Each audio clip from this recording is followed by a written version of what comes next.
All right, well, thank you, Marina, and welcome to the first edition of ACLU on the Hill for the 2020 legislative session. You're here, it's back, the gang's back in town. How does it feel? I mean, it seems like we were just here talking. I guess it's already been a year, but... But the ACLU is on the Hill in force. We really appreciate your work. And you're already busy this legislative session. We have our list of 10 priorities, which we'll show a little bit later in this video.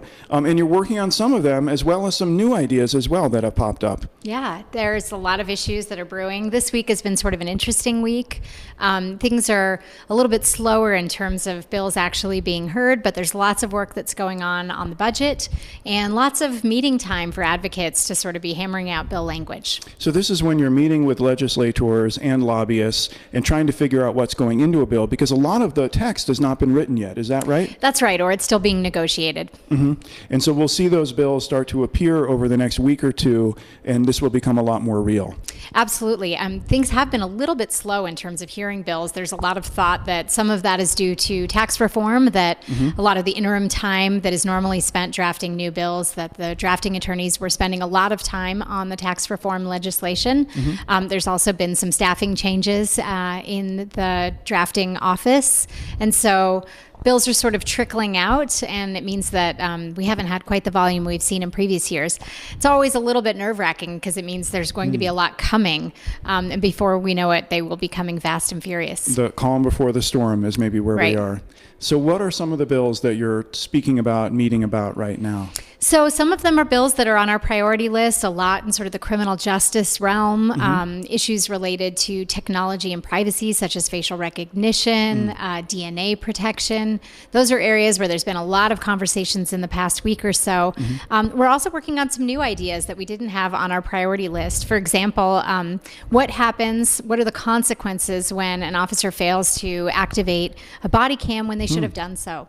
We do get a lot of questions about that when we cover these issues at the ACLU. So there could be legislation about that? That's right. Okay. Can you tell us about one of the issues that you're working on that we've known is going to come up in this session, and that you're just trying to iron out which way this bill is going to go?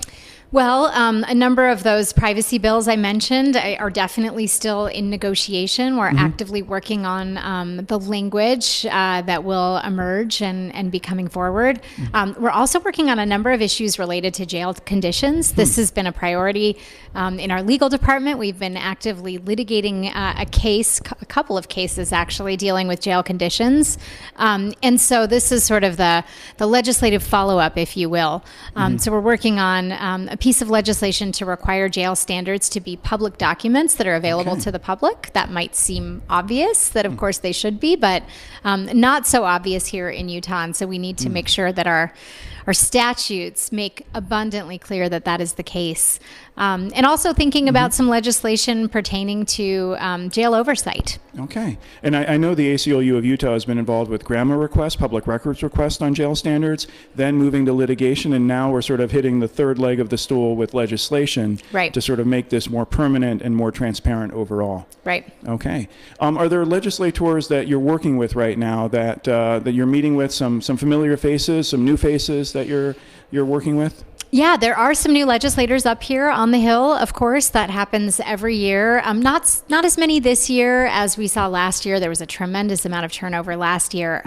So this year, a lot of familiar faces. The ACLU works with people from all different backgrounds, all different political affiliations, of course. And so we find allies in lots of places because of the diverse work that we do. And that also helps us get a lot more done. Right. Right. That we work across the aisle with everybody on issues, including some surprising partners that people might find. But that's all part of the special mix that makes the ACLU successful. Right. Cool. Well, can you give us a tip about one bill that you're following on a personal basis that maybe isn't on the ACLU docket? Is that maybe the wine by mail bill? I might have a personal interest in seeing the laws eased when it comes to being able to order wine from out of state. Absolutely. So that bill being run by Representative Mike McKell is on my own personal tracker. I think there are a lot of Utahns that are excited about this change and think that it's a very reasonable and it's basically time for Utah to sort of have its alcohol laws graduate a bit. Small victories everywhere. That's right. We'll be checking in every week with Marina here at the Capitol and also some of the other folks working on these issues. So thanks for being a part of this first edition, and we'll be back soon. Great. Thank you. You bet.